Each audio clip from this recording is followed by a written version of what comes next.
convener, and committee members. I welcome you all to the second day of the 1 week STPP on recent trends and scopes in solar technology, which is sponsored by Guj Coast and organized by Mechanical Engineering Department of SASIT.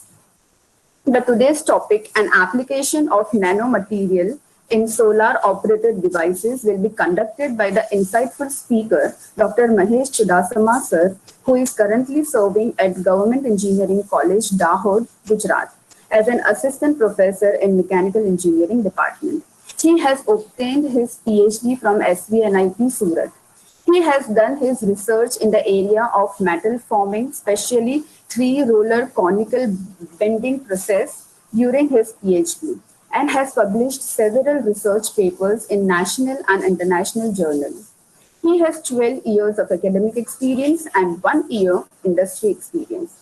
Currently, he is supervising PhD research work of 4 students. I, on the behalf of SASIT, welcome you in this STPP as a resource person, and I convey my gratitude for your valuable presence. Now I would like to hand over the session to you, sir. Over to you.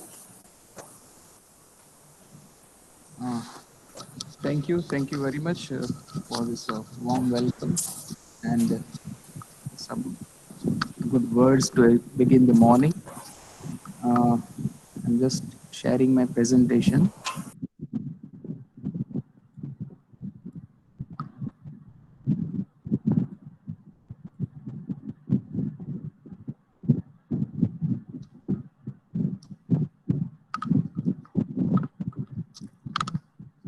Is this slide visible? Yes, sir. Okay. So again, thank you. The authorities of SASIT, especially Mechanical Engineering Department, fellow faculty members, for inviting me for this session in the STTP on recent trends and scopes in solar technology. As we all know, the area of solar engineering, solar technology, solar power, these are the words which are, we can say, need of the hour. Yesterday also you might have got a lot of words on it, and very few research work is being done in these areas, but it is very much required that future energy demands would be fulfilled by the resource, that is solar energy. And that's why the topic which is chosen for this STTP is, we can say, very relevant, especially for mechanical engineers, because whatever device or whatever machine we are making, usually for manufacturing of something or for giving service for some purpose, all the devices are basically consuming power in one or the other way. Either chemical energy is converted into mechanical energy or into electrical energy, and then it is getting utilized.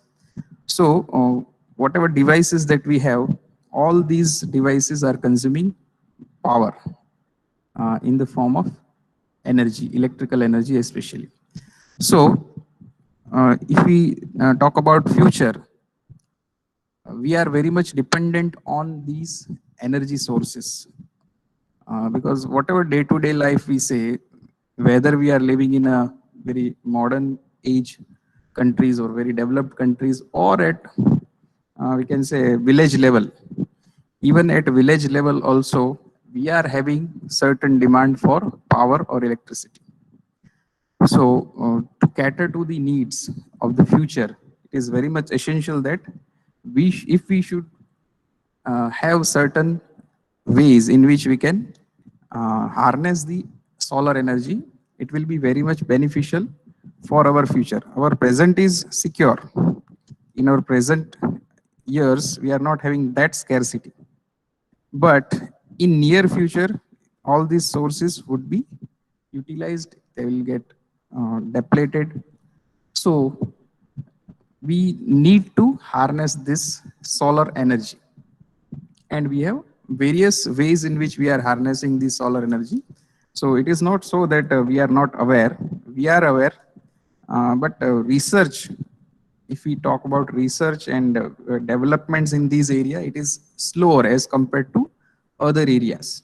When we say manufacturing, we have robot technology, we have various machines, industry 4.0, all these developments, even in computers sciences, we have cyber security, cyber, that means internet, and all these things we have. So we have very good development as far as energy consuming devices are concerned. We have developed very high end uh, instruments or equipments or machines which are consuming power. But for generation of power, we are having very much, very less equipments or machines. Especially, we are not having that research orientation towards these areas because it is very difficult. It's not so that efforts are not being made. Efforts are being made, but the development is slower as compared to other technologies. So it is very much essential that being a mechanical engineer, we should think about harnessing the solar energy by one or the other way. So in this sense, the topic that is chosen for this STTP is very relevant and a need of the hour.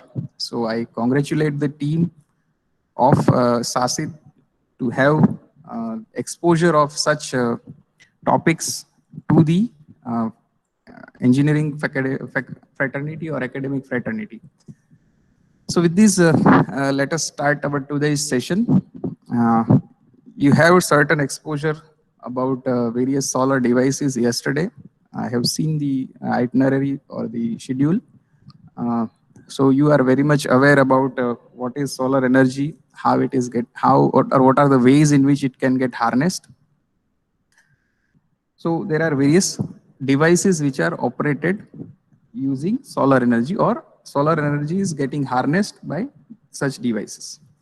One more recent, or it's not that recent, but development, technological developments are taking place in another branch, that is nanomaterials. So we are going to combine these two things, nanomaterials and solar operated devices. So we'll see how the nanomaterials will help in harnessing the solar energy effectively. So our presentation flow will be, initially we'll see about nanomaterials. What are the nanomaterials? Uh, what are the classification types and all these things? So we'll see about nanomaterials first. Then we'll see uh, how it is beneficial in heat transfer, especially.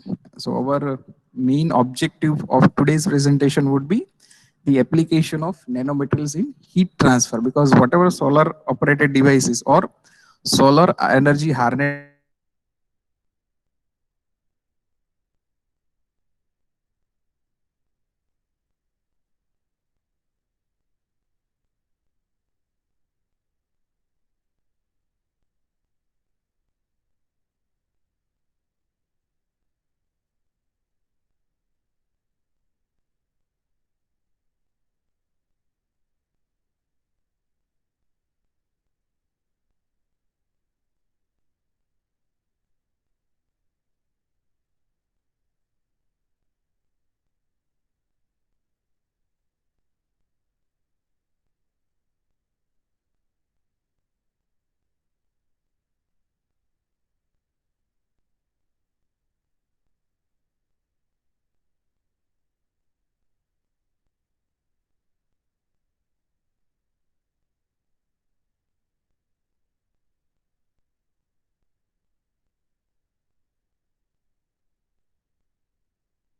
Actually, due to some power issue from the speaker side, the presentation is in right now in off condition. So wait for the 5 or 10 minutes.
Hello. Sir. Yes, sir. Yes, am I audible? Yes, sir. Perfect. And the screen is visible. Yes, sir. But you can put it in slideshow. Yes, sir. Yeah, Right yeah. now it is. Yeah, yeah. Right now it is Right. completely visible.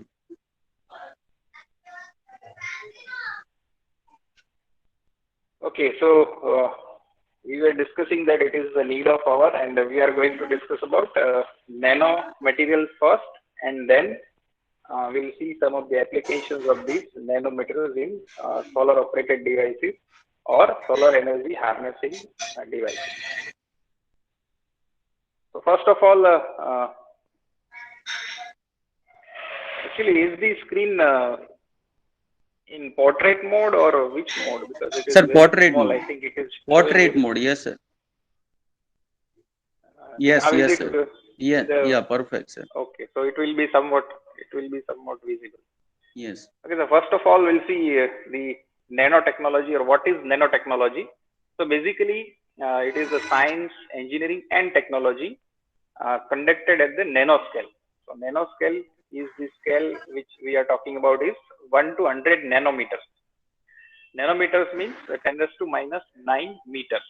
So when we are dealing with the scale which is 1 to 100 nanometers, whether it is science, engineering, or technology, then that is called nanotechnology. Or in other words, we can say it is a study and use of structures, because whatever size that we are talking about, 1 nanometer to 100 nanometer, we are going to have certain structures. And when we study such structures for practical applications or some uses, then that is called a nanotechnology. So it is the study of phenomena and fine tuning of materials at atomic, molecular, and macromolecular scale, where properties differ significantly from those of a large scale. So if we take same material and if we study the properties at the large scale, that is micro scale, what we are seeing with our naked eyes, and if we see the behavior of that material at nano size, it is different. So we'll have to study that phenomena, as well as for certain applications, we'll have to fine tune that material at atomic, molecular, or macromolecular level. In fact, nano deals with very small scale, which is basically larger than atoms. When we talk about atoms and molecules, nanomaterials or nanoparticles are larger than that, but the nanoparticles are basically smaller than that of a virus. So it is the size which we are talking about is between virus and atoms or molecules. So it is obvious that matter at the nanoscale would behave differently than bulk matter. So it is but obvious that when we are talking about the size which is nano size, the bulk matter, that is what we can see at the naked eyes, that the behavior of that material is different, and behavior of the material at the nanoscale would be different. So if we just visualize the size of a nanoparticle, or what is the nano dimension, then we can see it from the figure. You can see an average 4-year child is having height of 1 meter, approximate. It is not fixed at 1 meter, but approximately it will be 1 meter. When we move ahead, 10 raised to minus 1, minus 2, minus 3. So a fly, house fly, which will be having dimensions around 10 raised to minus 2 meters. Of course, these are in meters. Diameter of human hair, again we move backwards, 10 raised to minus 4. Red blood cells, then hepatitis C virus. It is we can see the similar type of coronavirus. So hepatitis C virus that we are seeing, it is in the scale of 10 raised to minus 7 meters. And now the range which we talk about is 10 raised to minus 8 to 10 raised to minus 9. The size of the object or the structure, which is the diameter of a carbon nanotube. So in these dimension range, we are working when we talk about nanoparticles. Then, of course, water molecules or other you can say molecules and atoms, the size of these atoms and molecules, it is very smaller as compared to nanoparticles, or in this case, diameter of carbon nanotube. So here we can see we are dealing with the dimension which is larger than the molecules and atoms, but smaller than the size of virus. So when we have the material with such dimensions, its behavior would be definitely different than the behavior which is we are seeing at the macro scale. So I think the scale or the size of the nanoparticles you would imagine now from this figure. Basically, these phenomena of micro size, nano size, and all, it was started by a scientist known as Richard Feynman. He has given a statement that there is plenty of room at the bottom. That means whatever bottom that we are seeing is not actually bottom. There are very micro scale dimensions below that bottom also. So at the bottom also there is. So what he said that there is plenty of room at the bottom. That means there is plenty of room to do the research at this scale. Whatever macroscopic view we see that this is the bottom, but bottom in the sense this is the end of this theory, or the material will behave in this way only. But if we go on microstructures or micro levels or nano levels, the behavior of the material would be different. So we can have research in these areas. That is what the meaning of this statement is. So 1 nanometer is equal to 10 raised to minus 9 meter, micrometer 10 raised to minus 6 meter, so on and so forth. So what he said is Newton's laws are only applicable to macro thing. Macro thing, Newton's law means first, second, third law, all we know, Newton's laws of motion. So these motions are or can be predicted. Whatever vehicle we are seeing, the motion of the vehicle, or what we can say, simple harmonic motion, position of the particle in simple harmonic motion, vibration, all these are behaving by this law. So by Newton's law, we can predict the behavior of those particles, but not applicable at the atomic level, because at atomic level their behavior will be defined by the quantum laws, which are different than the Newton's laws. So this is what he wanted to emphasize, that there is plenty of room to do the research at this micro as well as nano level particle behavior. So again, if we visualize the dimension of 1 nanometer, if we assume that 1 nanometer is equal to 1 tennis ball. So one sphere of 1 nanometer size, if it is a tennis ball, then 1 tennis ball. So if we combine these nanometer tennis balls and we join them together, it will be equal to 1 Earth. So you can imagine how small this dimension is. Again, length scale 1 meter, 10 raised to minus 3, micrometer, nanometer, picometer, and femtometer. So we are not going into that minute details of quantum or molecules, but we are limiting our discussion to nanometer, that is 10 raised to minus 9 meter. And as I told you, there is plenty of room to do the research at this level. Now, if we see the classification of nanoparticles, NPs means nanoparticles. So it can be broadly divided into various categories based on their morphology. Morphology in the sense, the shape, their size, what is the size of it. In nano also we can differentiate various sizes, chemical properties, physical characteristics, so on and so forth. So if we see the morphology, graphene, one name is given. Graphene is having these 1D structure, nano diamonds. You can see a closed structure, nanofibers, nanocones, fullerenes. Fullerenes means it is just like we can say polyhedra. Then nanotubes. So you might have heard about carbon nanotubes, so on and so forth. So there are various shape or there is various morphology by which we can categorize these nanoparticles. It can also be classified simply. What we can understand simply carbon based. That means whatever nanoparticle is there, carbon is the base of it.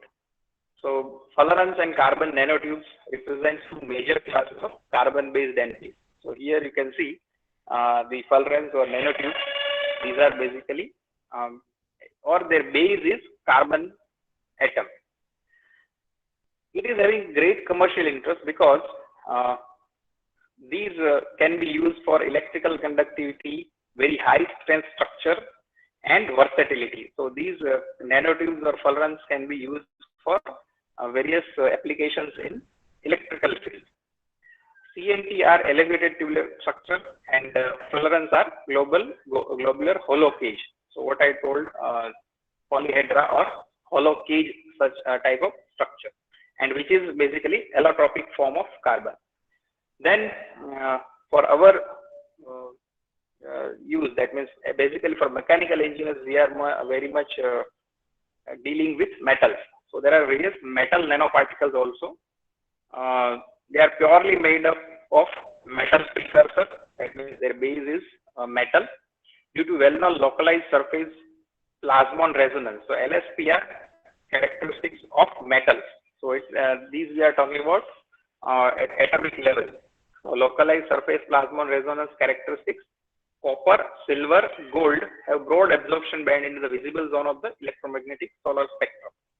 So in simple words, if we say whatever solar energy is impinging on the surface of Earth, these metal particles like copper, silver, and gold, it can absorb more of the energy. So in simple words, if we see, these metal particles have more capacity to absorb, or it can absorb more solar energy. That is what the simple word we can see.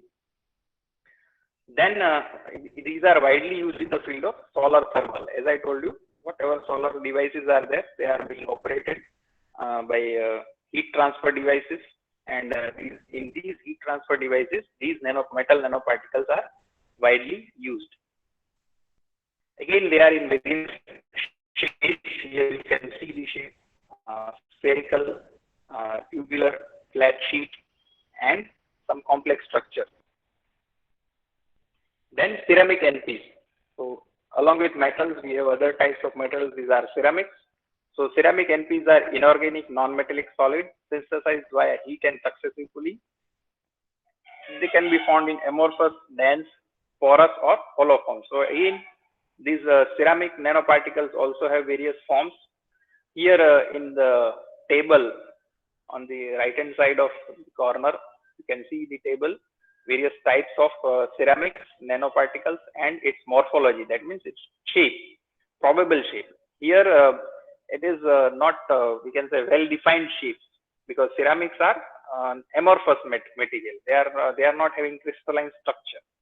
So it will not have exactly the square or cubic or hexagon, but it will be shown just like a hexagon. So silica, it is having spherical structure, silicon carbide, nitride, alpha, nitride, beta, titanium dioxide, aluminum oxide. So these are basically ceramic particles, and we can convert these ceramic materials into nanoparticles of these shapes or in various morphologies. It is having great attention in catalysis, photocatalysis, photodegradation of dyes and imaging. So basically the chemical engineering side, it is having very wide application. Then semiconductor NPs. So we know what is a semiconductor.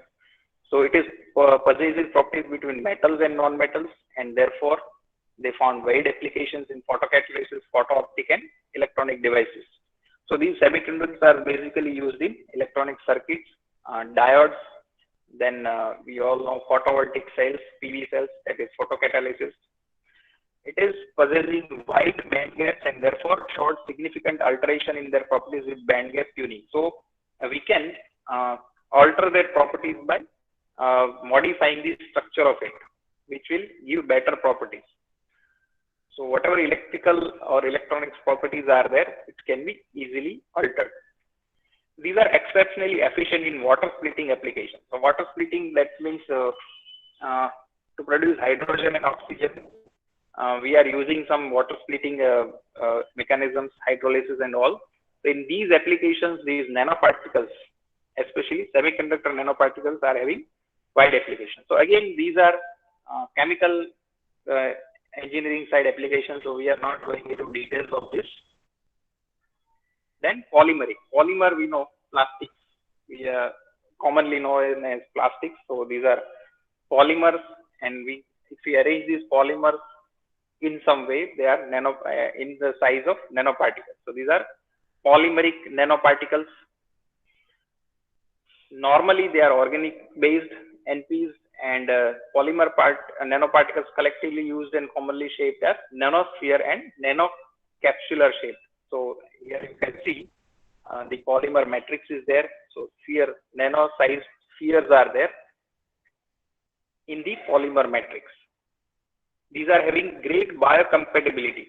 So from this word biocompatibility, we'll appreciate that these polymer NPs are used in medical applications. So it can carry various biological activity substances for drug. So it can be used for delivery, drug delivery via different administration routes because of their low toxicity. Because these polymers are having least toxicity. If you use metal NPs for this, it may form the oxides and it will be toxic for the body. So these polymeric materials, they are having low toxicity, so it can be used for such medical applications.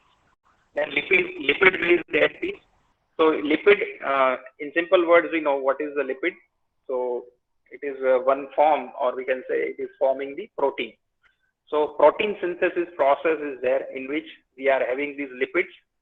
So these types of lipids can also be constructed by using nanoparticles. So these are all medical terms, so we are not going into much detail, but such research in the area of lipid-based nanoparticles is also going on. So there are various types like liposome polymers, dendrimer, MSN, nanodiamond, and gold NP. So here you can see there are various receptors, and these receptors will be connected to the cells, and it will work as a protein. So, and their diameter ranges between 50 to 1000 nanometers. So these are various types of nanoparticles that we see. Here the broad classification is given. It can be based on fluid that we have seen earlier, lipid based, so on and so forth. Then it can be on surfactant based. So whatever nanoparticles are there, it is surrounded by the surfactants for giving better applications, and also it can be classified on based on that. But here our intention is to study the mechanical applications or nanoparticles which are used in mechanical applications. Here you can see it can be classified into 4 ways: ceramics, it can be pure metallic, it can be an alloy, or it can be carbon based. So ceramics, we have various types of oxide, sulfides, carbides. In pure metallic, we have silver, copper, nickel, gold, ferrous. Then alloys, copper and zinc, ferrous and nickel. Then gold, silver and copper. Then carbon based types, we have carbon nanotubes, graphene oxide, and graphite. So all these types of nanoparticles we can classify in various ways. Then synthesis of nanoparticles. So how these nanoparticles are being manufactured, so for our practical applications. So there are 2 types or 2 preparation methods: bottom-up synthesis and top-down synthesis. So we are very much aware about top-down synthesis, in which we have mechanical milling, chemical etching, sputtering, laser ablation, electro explosion, etc.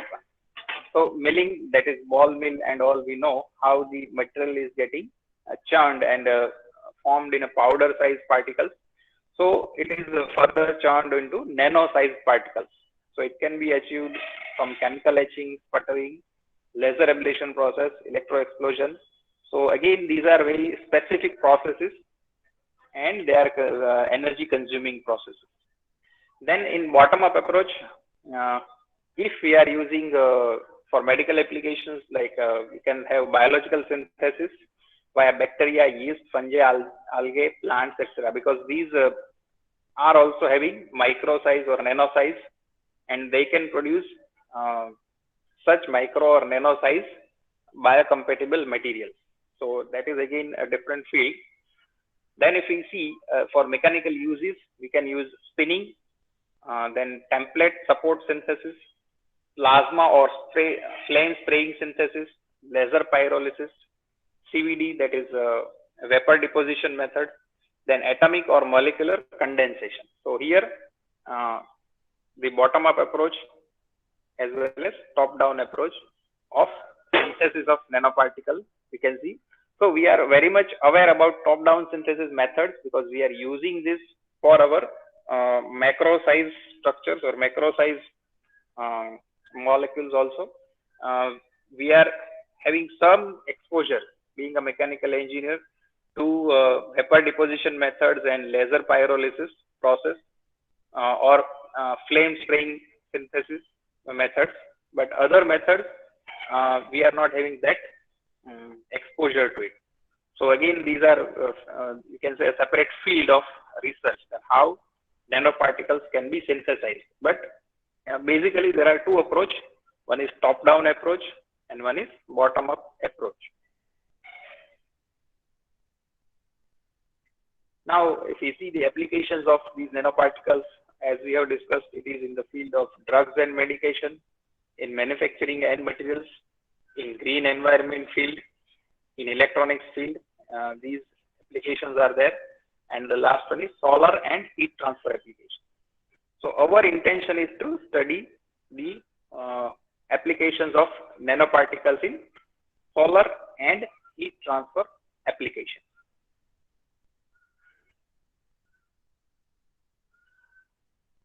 So first, in solar energy field, usually at we can say at domestic level also we are using these PV cells. So these photovoltaic cells, if you see, basically it is a GIF, but it is not working in this mobile. If you would have seen on the PC, it would have shown the complete process. So basically, whatever solar rays are there, they are getting incident on this. You can say it is a diode type of thing. So it is an electronic circuit, we can say, where we have PN junction, positive and negative semiconductors are there. They are laying over each other, and this P type or positive type, it is silicon, N type silicon.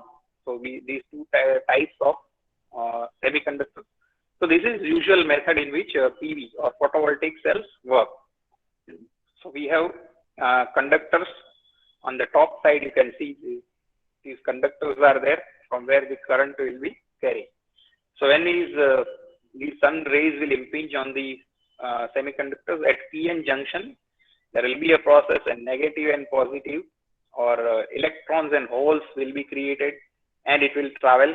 So electrons will be attracted towards the positive or anode of this circuit, and it will travel through this bulb. So this bulb will get illuminated. So this is how these PV cells or photovoltaic cells work with the help of semiconductors, PN junction or any other type of junctions. So there are various mechanisms in which the solar energy is harnessed, and it is directly giving us the conversion to electrical energy. So it is less efficient process basically. So whatever energy that is impinging, these semiconductors are of silicon type, and the silicon type semiconductors are not able to absorb much of the solar energy. So if we can change this material, or we can have certain modifications in these semiconductor materials, such that it can absorb more solar energy and get conversion to electrical energy, then it will be beneficial, or the efficiency of solar cells would increase. So there, these nanoparticles or nanomaterials will help. So if we see here, the bottom layer or rear contact or back contact, it is as it is. The top contact, or we can say the rods which we can see, they are also similar, but in between we have can say layers of, here you can see transparent conducting oxide. Then we have usual semiconductors, absorber, and then junction which is getting formed, junction, that is PN junction, that is formed between two semiconductors, and there is grid contact and anti-reflection coating. So blue color which is mentioned on the first figure as well as in the second figure is anti-reflection coating, so that material not get removed or not get scratched. So instead of using only silicon type or germanium type of you can say semiconductors, different materials which can absorb more solar energy, it can be incorporated in the photovoltaic cells with the help of this nanotechnology or nanoparticles. It can be impregnated on this, and it can be the solar cell can be formed, which is efficient than the normal cell. That is what I'm trying to emphasize here. So here, to form the junction or junction former, PN is used, nanoparticle is used, or nanoparticle sheet or nanoparticle form is used, so that it will improve the efficiency of the absorbing the solar energy, and it will give more power. Though it is in percentage, it is less as compared to the previous one, but then again, whatever increment is there, it should be applied. So here it is explained whether it is Schottky device or ohmic device. These are again electronic fundamentals, so we are not going into that much details of the electronics part. But here you can see the nanostructure of AU, that is gold, nanostructure of gold is shown, and by using this gold we can increase the efficiency of the production of holes and electrons. So wide band gap semiconductor, that is TiO2 titanium dioxide, is there at the base. So titanium dioxide and gold, these two will act as semiconductor, and it will give the generation of electricity by using solar energy. Various studies have been carried out by, I can say, nanoparticle shape. This is a study of nanoparticle shape. Different shapes are giving different efficiency. Here in the figure, you can see various types or various sizes and configuration of these nanoparticles which are laid over the surface of the, you can say, SiO2. You can see SiO2 base is there. So it is, the junction is formed, and there are various shapes. Here in the first, it is some disc type shape. The second, some rods are there, square rods. Then some other configuration is there. And you can see dipole cylinder type hemisphere, 100 nanometer sphere, and 150 nanometer sphere. And the effect of this is studied. So the wavelength on x-axis is there, and fraction scattered substrate. So scattering, how the scattering of the solar rays will occur for different shapes. So this is how this study or research is going on for studying effect of various size and shapes on absorbing capacity, or we can say refractive.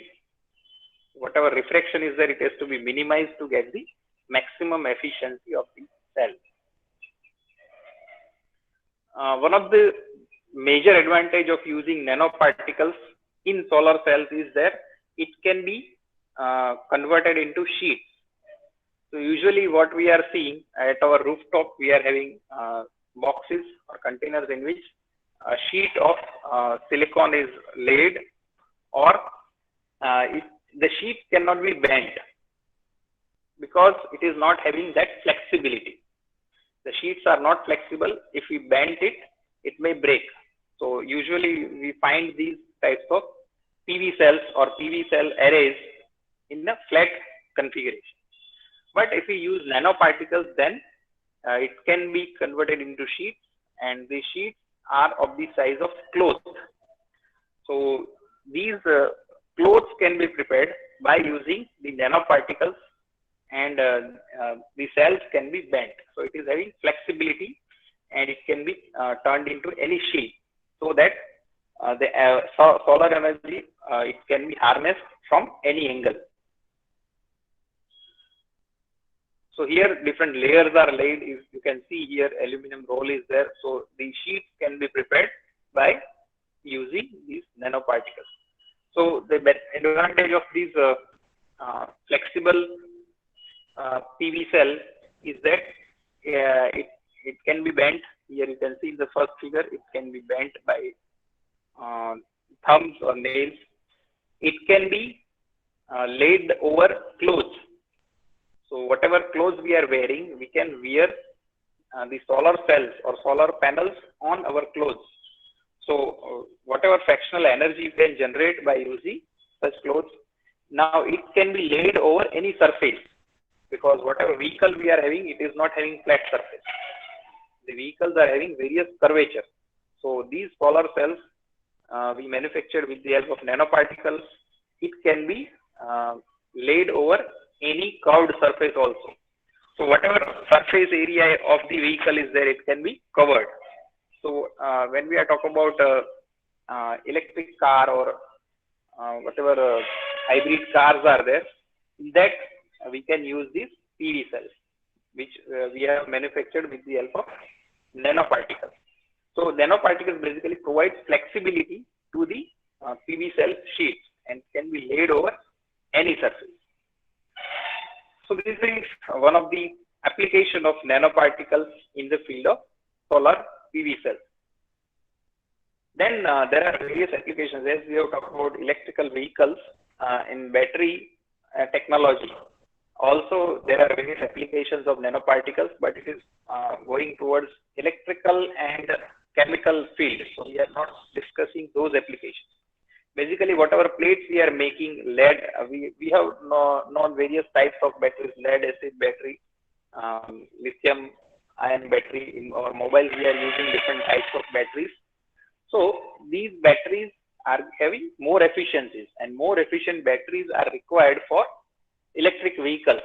So in those electrical vehicles, these nanoparticles are used to manufacturing those plates, and it is giving higher efficiency. But we are not going into details of those applications, because we are strictly adhering to the solar applications or solar devices. Now, as we are in the mechanical engineering field, we are dealing with various types of fluids, and these fluids are having wider range of applications. So the nanoparticles are immersed or mixed with the fluid, and it is making the nanofluid. So if we define it, a nanofluid is a fluid containing nanometer sized particles called nanoparticles. So basically the fluid is having these nanoparticles or nano-sized particles. The fluids are engineered colloidal suspension of nanoparticles in a base fluid. The nanoparticles used in nanofluids are typically made of metals, oxides, carbides, or it can be carbon nanotubes. So basically what we are doing is we are mixing these nanoparticles with the fluid, whatever base fluid is there. And then we use these fluids for various mechanical applications. So whatever application of the fluid we are having, these nanofluids can be used on these applications. Like we we have solar thermal applications, we have automobile applications. So in automobile, we are having various cooling systems. So engine cooling also we can use these nanofluids. Electronic cooling applications, we know we are having various electronic devices, their processor is working, and because of it is getting heated. So the temperature difference is very minor as compared to other devices. But again, if the temperature is more, those electronic devices would not function properly. So we are having heat sink in our usual laptop or computer. If you see, we are having heat sink. But for special devices where the calculation is very larger, then their power consumption is larger, and because of that, heat generation is very high. So there we require some fluid to keep it cool.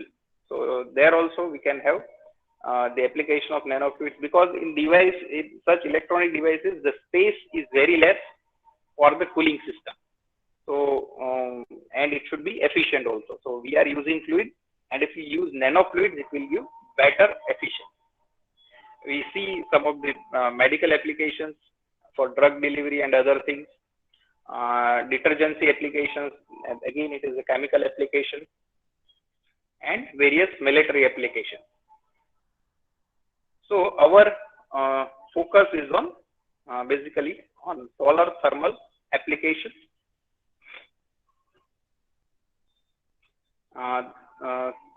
So for these solar thermal applications, we require certain heat transfer properties. So if we see the features of nanofluids, it is very much beneficial for such heat transfer applications. So what are these features? It has higher heat conduction. Why? Because the nanoparticles have larger surface area, which allows more heat transfer.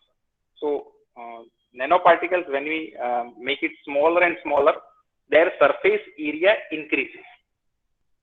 We are not talking about overall area, but we are talking about surface area. So when the surface area increases, naturally we have the equation where we have area into, we come across area into picture, and we see that when we increase the surface area or contact area, it will improve the heat transfer. Again, due to their tiny size, they are mobile and may bring about microconvection. So again, we have three forms: conduction, convection, and radiation. So in conduction, we see in convection, because of the tiny size, their mobility or their velocity in the fluid is higher. And because of that, it also brings about microconvection. It is very less as compared to actual heat transfer. But again, whatever delta X difference we are getting, it is better as far as heat transfer applications are concerned. So there are dual advantage, like increase in surface area and increasing mobility and increasing microconvection. And because of that, we have higher heat conduction when we use nanofluids instead of normal fluid. They are stable. The problem of sedimentation is resolved because the particles are small, they weigh less, thus making the chances of sedimentation less. So what is sedimentation? Because basically when we use these fluids in heat transfer applications, when the fluid gets evaporated, whatever dirt or impurities are there, it gets stuck on the surface or on the bottom of the vessel. Now here, the size, the particle size is very small and chances of sedimentation is less, because whatever liquid or fluid we are having is that it will get suspended. It will not just stuck to the size, because the particle size is very small. So it is stable as compared to other applications. Then reduced chances of erosion, as the particle size is very small, it will not erode the surfaces. In whatever surface they are traveling, the chances of erosion gets lesser. Because the momentum they impart on solid wall is very small, and because of that, erosion will be lesser. Then reduction in pumping power. in the case of nanofluids, the required increase in pumping power will be moderate. Actually, when we use any solid particles, it will improve the heat transfer, but the pumping power required will be higher. But when we use nanoparticles in the fluid, the pumping power will be higher, but these increase in requirement of power will be moderate. It will not be much higher, that its efficiency will get decreased. So naturally, when we are using some additives to the liquid or fluid, it will increase the pumping power. But when we use nanoparticles as additives, the pumping power increment will be less. In this case, we are using the word moderate. So that increment is moderate. It is not that higher that it will result in inefficient process.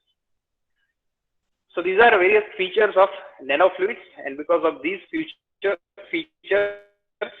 we can use these nanofluids for heat transfer applications. Now, to study or to do the research in this area of heat transfer when we are using nanofluids, various studies have been carried out. So various mechanisms have been developed in which it is supposed to transfer the heat. So one of the mechanisms of transferring the heat when we are using nanofluids is liquid layering. We are considering the static condition in which we can say the solid particle of the nano, around there we are having nano layer act as thermal bridge between a solid nanoparticle and a bulk liquid. So when because of these dark blue particles that we see, they are nano layers and they act as a solid bridge. So it will increase the heat transfer or thermal conductivity of the process, and heat will be absorbed by the nanoparticles by this mechanism. So from this thermal bridging nanolayer idea, a structural model of nanofluids that consists of solid was suggested. So they will act, or nanoparticles, they will act as this thermal bridging, and it will carry more heat from the liquid or fluid, and it will transfer it at the required place. Bulk, liquid, and solid like nano layers. So we'll have these three layers you can see here: light blue, dark blue, and nanoparticle itself.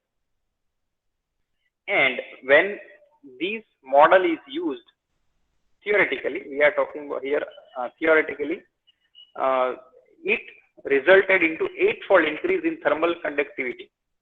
So if you use normal fluid and if you use this nanoparticle or nanofluid, then nanofluid will give 8-fold increment in the thermal conductivity of the fluid. Again, these results were obtained when the particle diameter was less than 10 nanometers. So as we make the small particles, it will increase the thermal conductivity. So Maxwell has prepared a model. The effective thermal conductivity of the nanofluid can be given by this equation. So there are various constants and other variables are there. We are not going into details of this, but the equation is developed based on this liquid layering, which is a static phenomena. Then next model that is discussed is particle aggregation. It has been indicated when the nanoparticles are suspended in the base fluid because of van der Waals forces. So we know there are various attractive forces at atomic level. So one of the weak force, we can say, it is van der Waals forces, and these forces, the particles, nanoparticles, get agglomerated. Agglomerated means they get combined. Like here we can see. So these theories also proposed that it may get agglomerated because of these van der Waals forces. So there are no conclusive theories for the effect of aggregation on thermal properties of nanofluids. So this phenomena is not studied much. When aggregation takes place at constant nanoparticle concentration, the specific heat of nanofluid with suspended nanoparticles did not change with respect to nanofluid with aggregated nanoparticles, but its diffusivity and thermal conductivity increased. So when such agglomeration takes place in the nanofluid, there is not much study on these agglomerated is there. So not a single model is developed. A mathematical model is not developed for this agglomeration, but it is observed that the diffusivity and thermal conductivity of the nanofluid increases. Now, as there is not much study on this, we are not having much details of this theory. Another is Brownian particle diffusion. We know that random movement. So whatever nanoparticles are there, it will be moving randomly in the fluid. Along as fluid is moving in certain direction, but the particles will not have a single direction. It will move like a Brownian motion, which is not defined. It is random motion. So Brownian motion of nanoparticles bring a contribution to thermal conductivity by two ways. So this Brownian motion, which is random motion, it contributes to thermal conductivity by directly via nanoparticle diffusion and indirectly via intensification of microconvection of fluid around separate nanoparticles. So one thing is nanoparticle diffusion. Because of this Brownian motion, it is getting diffused in the fluid. Also, microconvection, as we have discussed, as the particles are moving, it will the convection will take place, and this convection is getting intensified due to the Brownian motion. The heat waves generated in nanofluids can resonate and change the value of thermal conductivity because of this Brownian motion. And the direct contribution of Brownian motion to total heat transfer is negligibly small.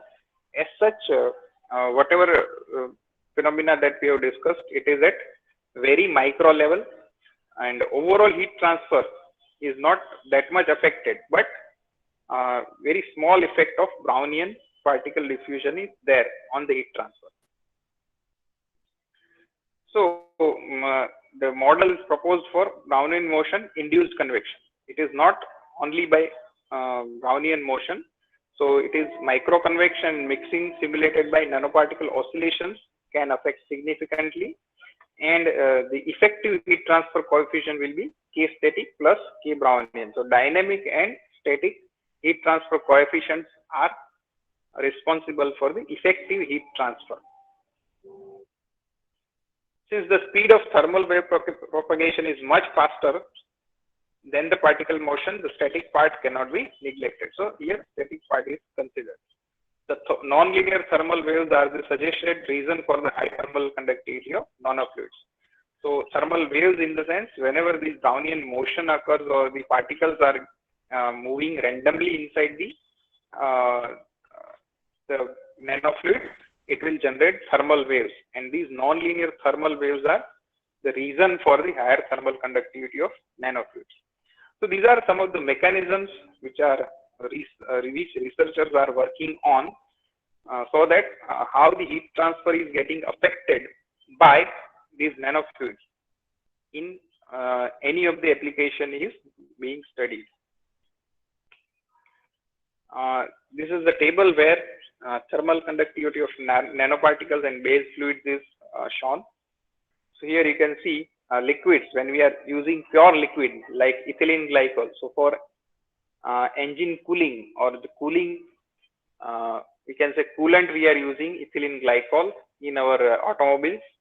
So it is having thermal conductivity of 0.2 watt per meter square per Kelvin. Engine oil is having 0.14 watt per meter per Kelvin. Glycerol we have 0.29, and water we have 0.61 watt per meter per Kelvin. So here you can see the thermal conductivity is in terms of points. But when we go for the solids, here these are not nanoparticles, mind well. When we are talking about aluminum, it is not a nanoparticle sized aluminum, it is normal aluminum material. So metallic solids are having very high thermal conductivity, and which we know. So aluminum, it is having 237, copper, gold 318, silver 429. So silver is having higher thermal conductivity among the metals. Then if we see non-metallic solids, so ceramics and other things, alumina, it is having 40, carbon nanotubes, it is having 3000. Here, these carbon nanotubes are basically nanoparticles or nano-sized non-metallic particles. So it is having 3000 watt per meter per Kelvin. So it is very high thermal conductivity. Copper oxide, again it is solid, diamond solid, and silicon in solid form. So you can see these metals and non-metals are having very high thermal conductivity as compared to liquids. Now, some of the research work carried out by various researchers, and they have studied some, or we can say, effect of using nanoparticles in increasing thermal conductivity or effect on thermal conductivity. So if we use Fe3O4, that is ferrous oxide or ferric oxide, these can say non-metallic nanoparticle, it is used with water as a base fluid for hybrid powered engines. So for cooling purpose, this water was used, and then when nanoparticles were used, these nanofluids given 70% increase in thermal conductivity. So experimentally, it has been quantified that when we use this combination for this application, it will give 70% increase. Then we have MWCNT. CNTs are carbon nanotubes, and MW means multi-wall. SW means single wall carbon nanotubes. MW means multi-wall carbon nanotubes. So when these MWCNTs they are used with polyolefin oil for air conditioning. So for air conditioning, when these MWCNTs are used, it has given 160%. So almost double. Then polyaniline nanofibers, when used with water for optoelectronic sensing devices, it has given 140% increase. Titanium oxide with water, 30 to 33% for many channel heat sink. So here you can see many channel heat sink means for electronic application. Then aluminum oxide, automatic transmission oil, so vehicle thermal management, that is cooling system in automobiles.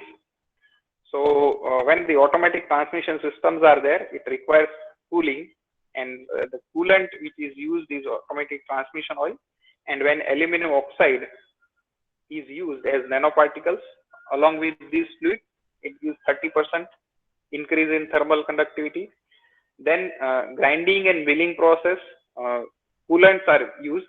So one of the coolant fluid, TRIM or TRIM E709 immunizer, along with this base fluid, when aluminum oxide is used as nanoparticles, it has given 30% decrease in temperature. So here in terms, the study is not carried out in terms of thermal conductivity, but the effect of these nanofluid on decrease in the temperature. So in grinding and milling process, very high temperatures are generated. So when we use this nanofluid, it gives 30% decrease in temperature. Then copper oxide along with ethylene glycol. Now ethylene glycol is a coolant, engine coolant. When we use this nanoparticle, it gives almost 12% increase in thermal conductivity. So these are various applications where these nanofluids are used.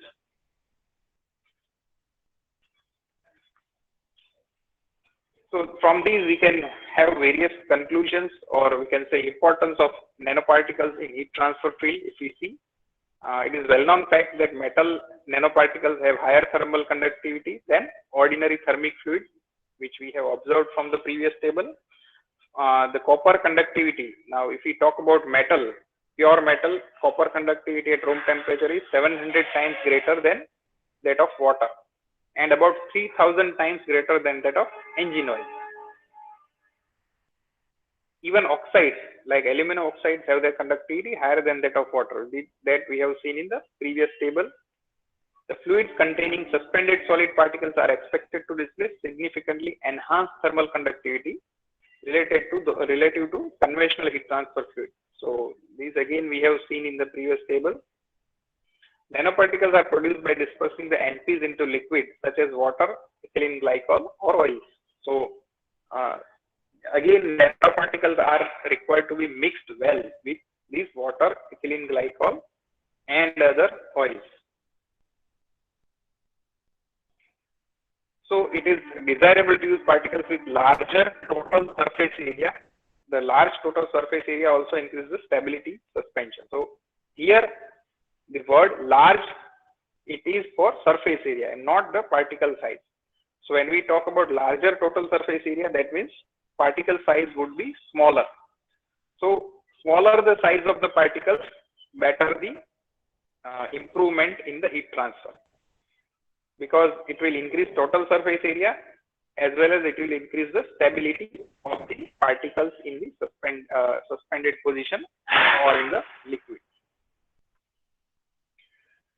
Recently it has been demonstrated, that means experimentally it is shown that nanofluid consisting of copper oxide or aluminum oxide NPs in water or ethylene exhibit advanced thermal conductivity. So whatever results we have seen in the previous table, it establishes that nanofluids consisting of copper oxide or aluminum oxide are better than the pure water or ethylene glycol as far as thermal conductivity is concerned.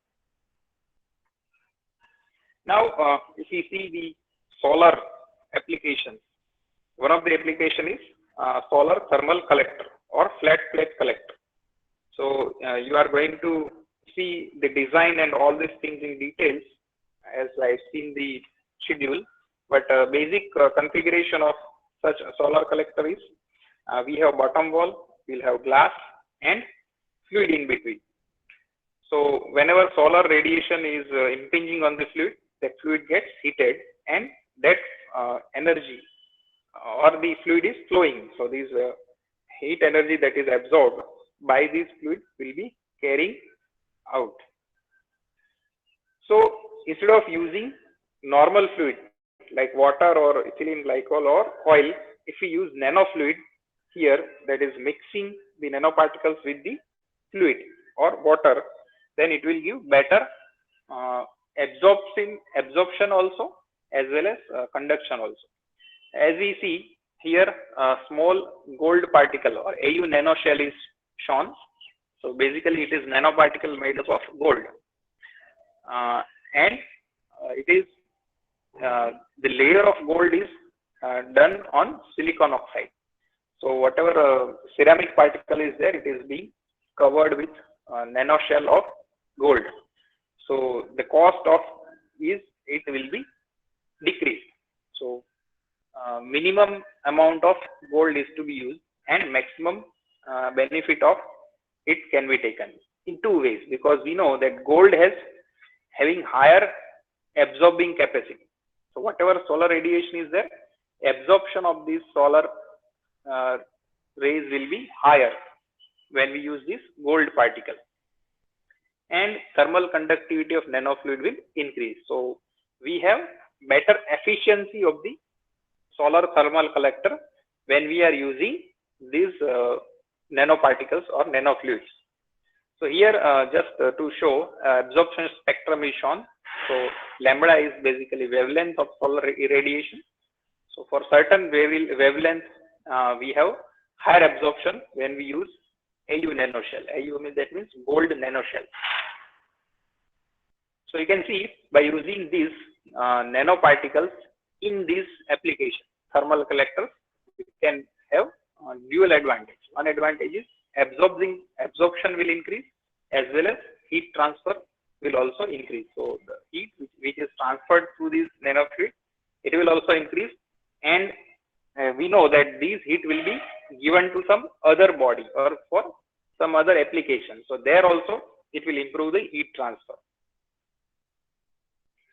Then another application is solar steel. So how usual solar steel works? We have brine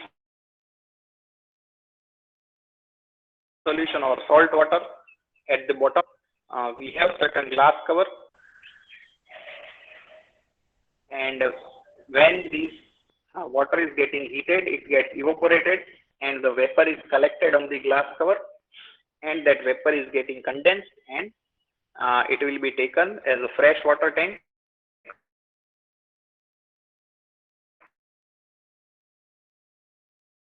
in some other highly concentrated salt water. So normal salt water, from that we can get the fresh water. So such arrangement is called solar still. Now here also, if you see, the heat is getting solar energy or solar rays are getting absorbed by this water or salt water, and it will get heated and it will get evaporated in solar steel.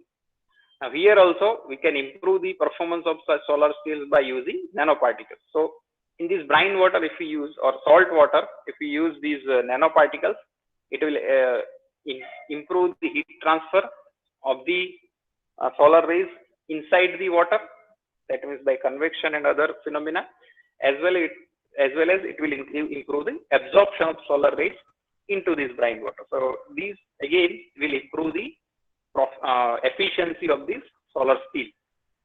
So one of the things which we'll have to take care is that fresh water, and this fresh water may contain some nanoparticles. So some filtration will be required. So nanoparticles will be separated and fresh water will be separated. So here in this whatever water vapor is there is getting, that vapor can be pumped in additional condensation chamber, where we can get fresh water or distilled water in the additional chamber, because the rate of generation of vapor will be higher in this case. So in normal solar steel, again, if these vapor generation rate is higher, this pumping and additional condensation can be done. But when we use this brine water, and along with that, if we have nanoparticles, then definitely it will increase the vapor rate. You can say vaporization will increase, and it will increase the quantity of vapor, and it will not be able, the slant edge will not be able to condense it fully. So for condensation we can pump it, and additional condensation we can provide where distilled water can be obtained.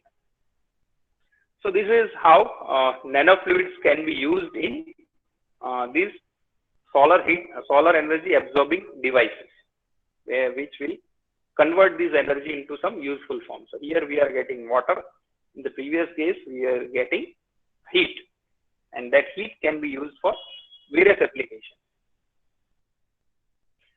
We have the configuration of flat plate collector. So whatever collector we have seen, it was the fluid was in direct contact with the solar rays. Here you can see in flat plate collector, we have insulation.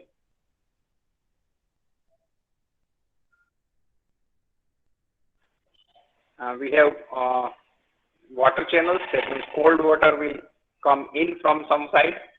It will come down in the pipes. The pipes will get heated because of the frame that is there. So there will be some, we can say, solar energy absorbing devices which will carry this heat to this water, and that water, hot water, will be given to some other tank. So this is a simple configuration of flat plate collector. And there is another configuration where we have evacuated tube solar collector. So in previous case, we were using simple tubes. So whatever tubes are there, simple copper tubes are there, and the heat absorbing capacity here will be less as compared to evacuated type. So in evacuated type, what is there? We have, you can say,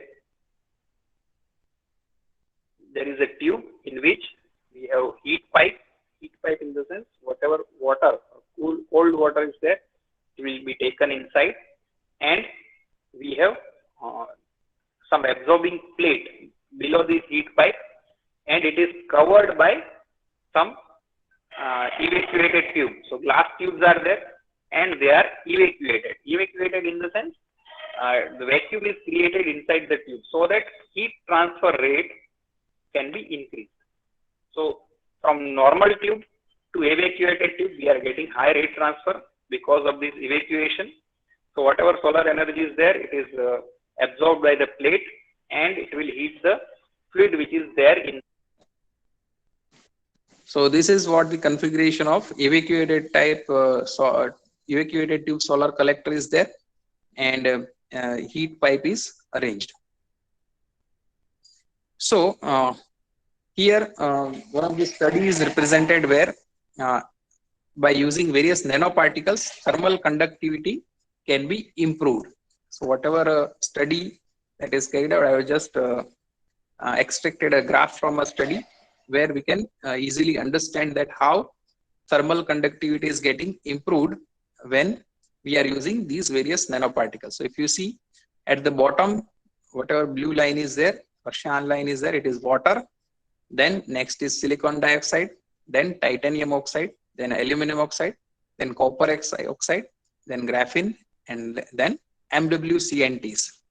So as we increase the volume concentration, particle volume concentration, that means whatever liquid is there, in that we are dispersing some amount of nanoparticles.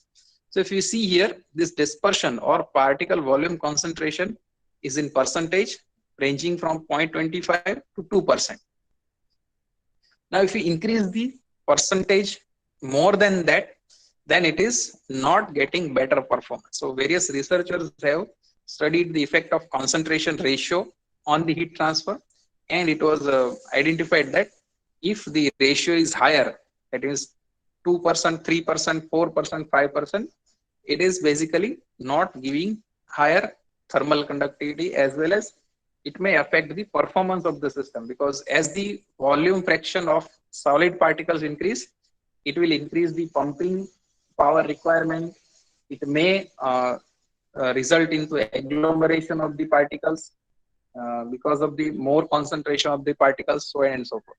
So here the study is carried out between 0.25% to 2% on particle volume concentration. And if we see here,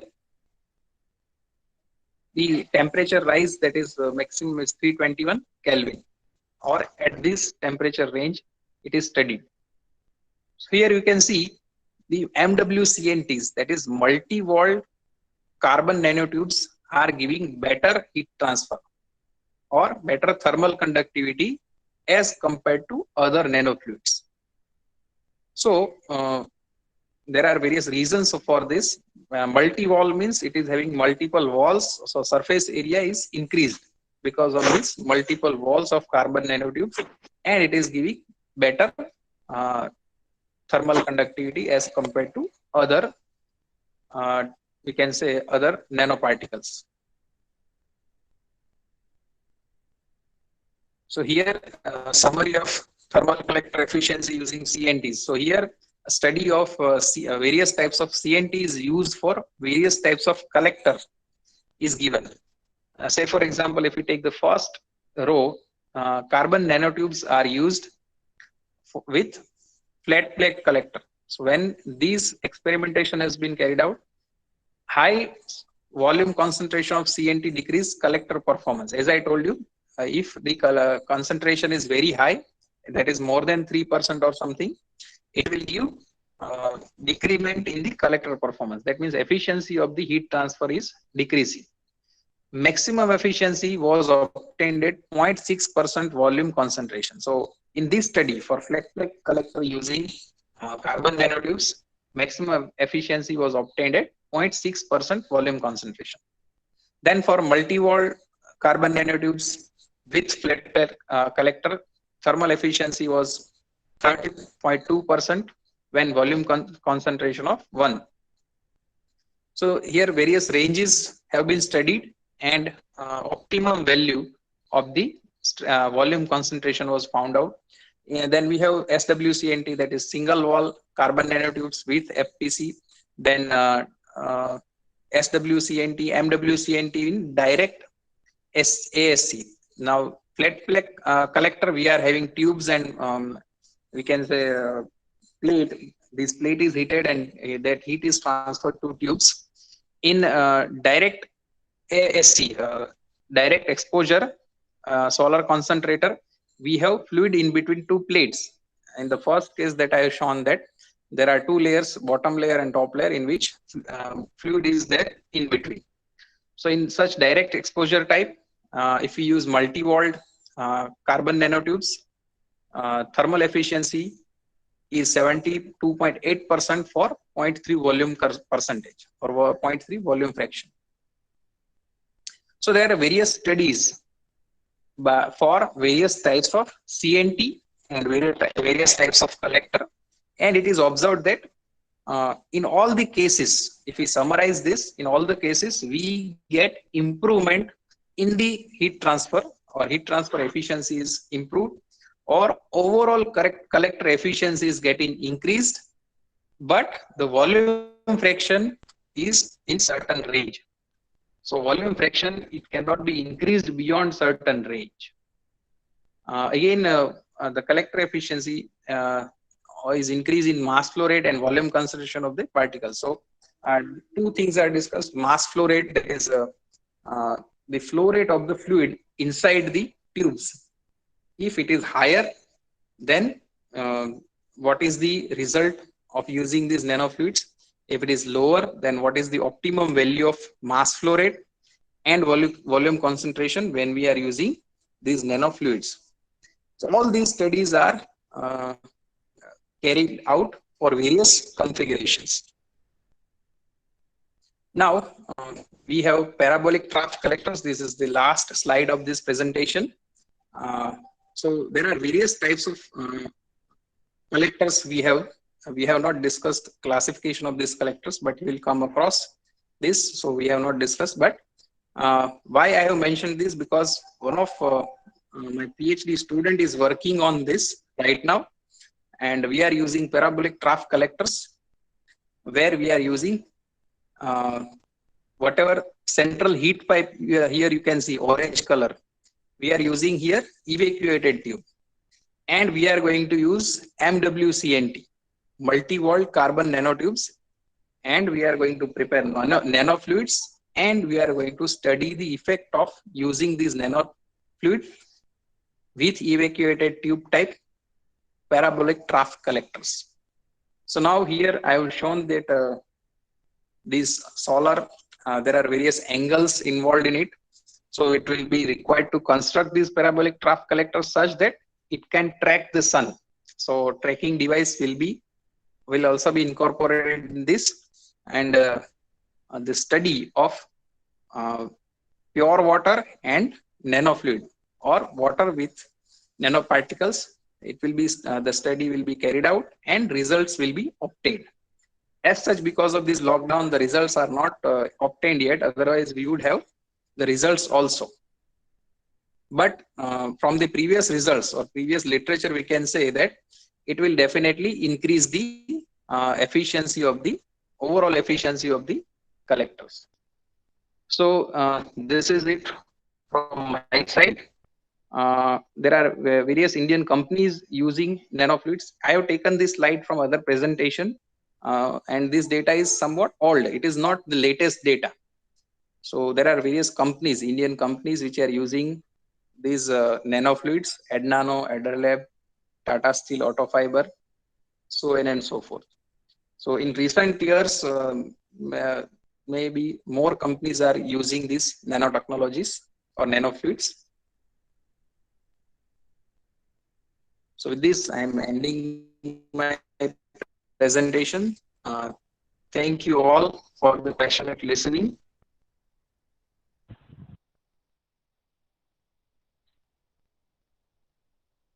I hope I'm audible. Thank you so much, sir.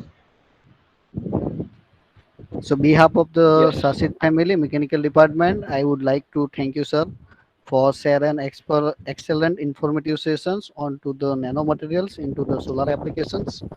And I think this is the latest topics in the field of the research or the project work related with the solar technology. So, all the participants, if you have any questions, just you can ask.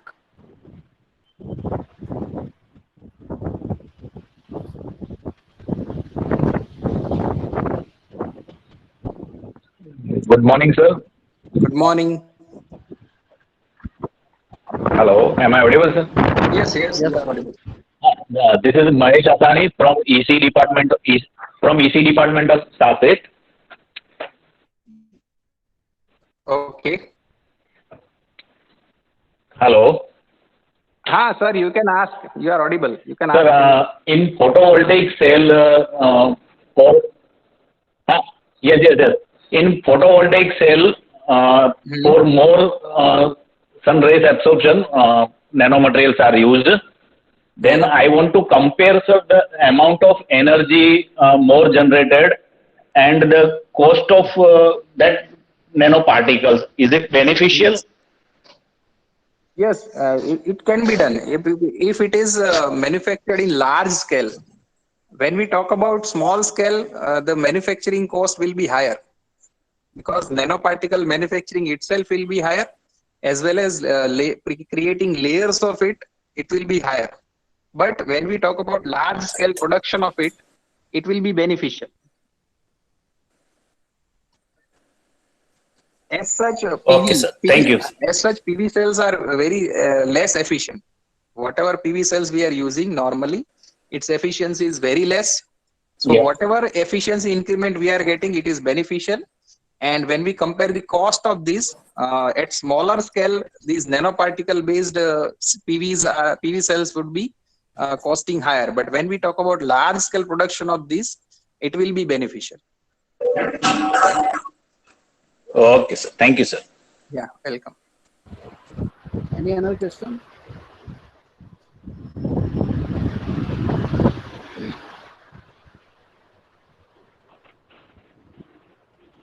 Hello. Yes. Good morning, sir. Good morning. Bolo. One question from my side. So, regarding the nanoparticle, so what is the stability and recycling about the nanoparticle? Basically, stability is one of the advantage when we are using nanoparticles, because if particle size is higher, its stability would be lower. But when we are talking about nanoparticles, nano size, as I told you, starts from 1 nanometer to 100 nanometers. So lesser the size, better the stability. And recyclability, if it is agglomerated. Basically what happens during the operation, these nanoparticles get stuck to each other and it forms agglomerates, which are higher the size than the nano size. And because of this agglomeration, it may happen that the performance may decrease. So there are various concerns, and one of the concern is agglomeration. And when we want to reuse it in the sense they are not very much affected by the increment in temperature. So properties of the nanoparticles will remain same. So as such, by filtration we can directly use, but when we do the filtration, this agglomeration happens, and that means the particles getting stuck to each other. So at that time, for reusing it, we'll have to process it so that it can be converted into its previous form. So agglomeration has to be broken before reusing it. Okay, so when we are using a second time after a recycling, at that time thermal efficiency may be slightly down. Am I right? If it is agglomeration happens, then if moving fluid is there, thank you, sir. if moving fluid is there, there are less chances of agglomeration. But if static fluid is there, there are chances of agglomeration of these nanoparticles. Okay, sir. Thank you, sir. Yeah, thank you. Any other questions from participants? Hello. Yes. So, as you have mentioned that it is very easy to get filtered for recycling purpose. So, how we can do that? It is not easy to filter. Filter in the sense we'll have to remove the fluid part.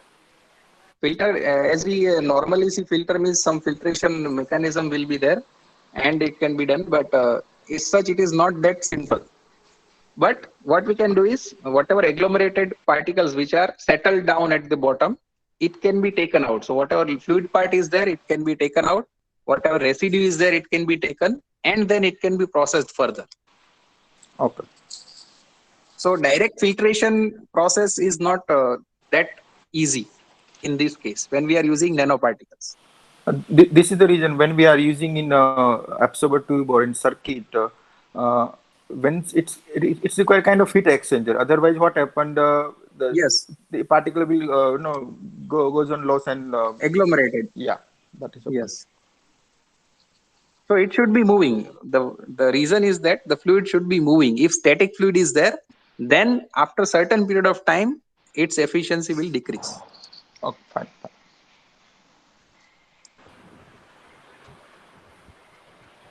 Okay, once again, sir, thank you so much for sharing your good informative sessions. Okay, thank you very much. I think we have taken more time than the Yeah, whatever time is given. yeah. So next session would be waiting. After 5 minutes, sir. So all Okay, the okay. So participants, please stay connected. We are starting our next sessions at 11:45. So it will be a little bit shorter time period for you. Thank you all. thank you all. I am just leaving this session. Thank you for passionately listening.